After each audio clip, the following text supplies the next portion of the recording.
Hi guys, it's Ross. Hope you're having a great day. Today I thought I'd just talk about what's just started all over in the Middle East with Palestine and Israel. Just sort of put out some thoughts out there about what I'm sort of thinking about it. I've been doing some research, watching some YouTube videos. Very good YouTube video that I watched, which I'm sort of gonna talk about a bit in this video.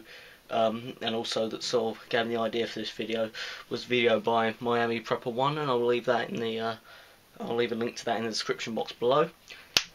So let's get started. Right, so basically, if you haven't really been watching the news within the last week or so, Israel and Palestine have kicked off again. There's militants in Hamas militants in Gaza that sort of started a bit. Firing rockets over into Israel, and now Israel are retaliating. Now, the news definitely seems to be taking a bit of a bias towards Israel, which is a bit concerning, really, because during the US presidential elections, Barack Obama and Mitt Romney as well, in the second television debate, they were discussing how they'd go about doing if basically this exact same scenario played out. And Barack Obama was basically talking about going to war with them, with the Palestinians, not the Israelis, being on the side of the Israelis.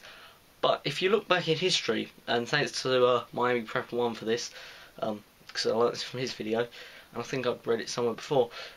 If you go back in history, technically the land that is now Israel technically belonged to Palestine about 2,000 years ago. So, have they still got a right to get it back? No, they haven't really. They've kind of lost their chance a bit, I think.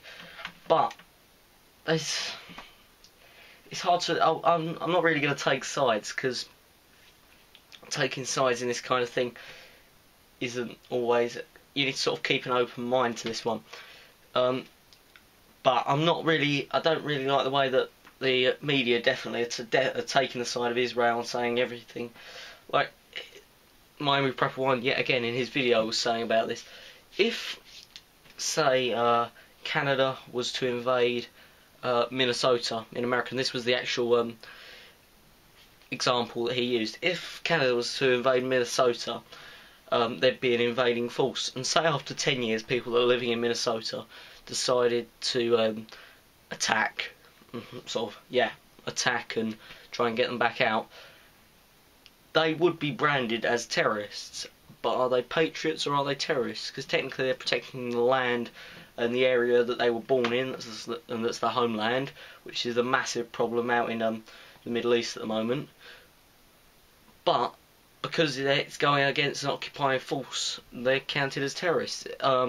Another good example that I was sort of thinking of this is Star Wars.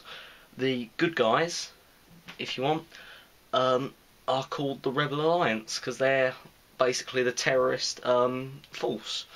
So yeah, we've got to sort of. There's a bit more in depth to this than whether if you're invading someone's land, you're a baddie, and then once they're there, and if you're opposed to it, you become the baddie. If that sort of makes sense.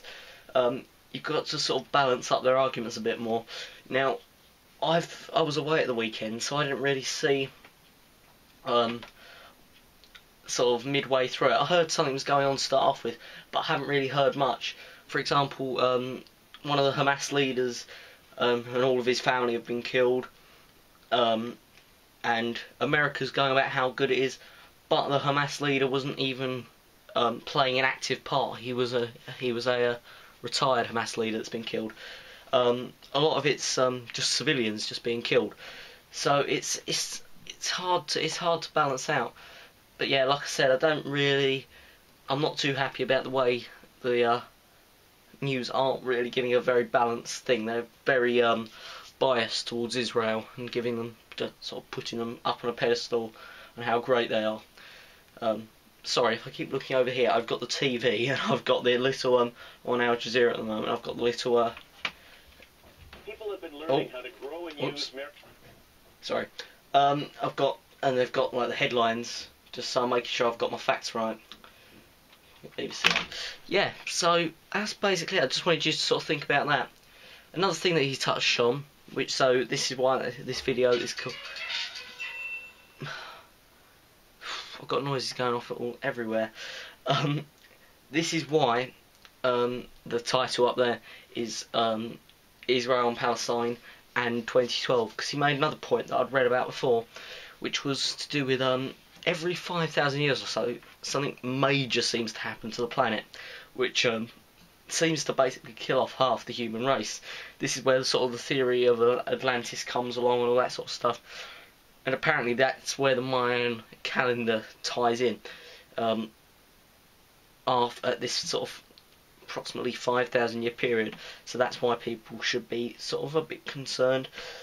But yeah, so I keep changing my mind on this, because there's one side of me just thinking, no, I'm not really going to buy into all this 2012 stuff. There's another part of me that's sort of thinking, wouldn't hurt to get a bit more extra food and just see what's going to happen. I mean, there's not like a massive chance of me surviving anyway if something were to happen. I mean, I'm only like 15, so I'm not like the strongest person. Also, I live like 30 metres above sea level, which is like 90 feet above sea level.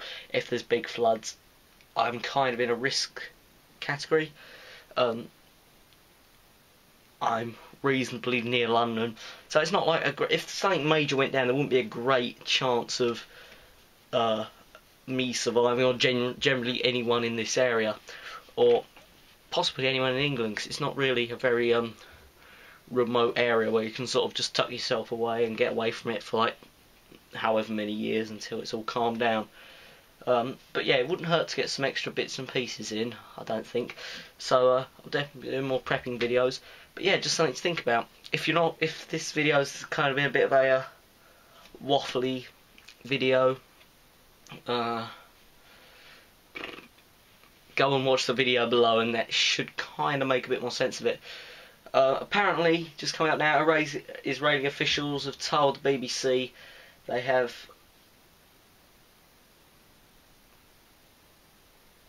oh right, they're trying to put a ceasefire in place, including no hostile fire of any kind from Gaza, and an international effort to ensure Hamas cannot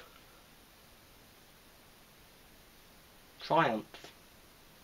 Sorry, triumph was in like, basically their thing was in about a 20-word sentence. Anyway, sorry, I'm waffling now.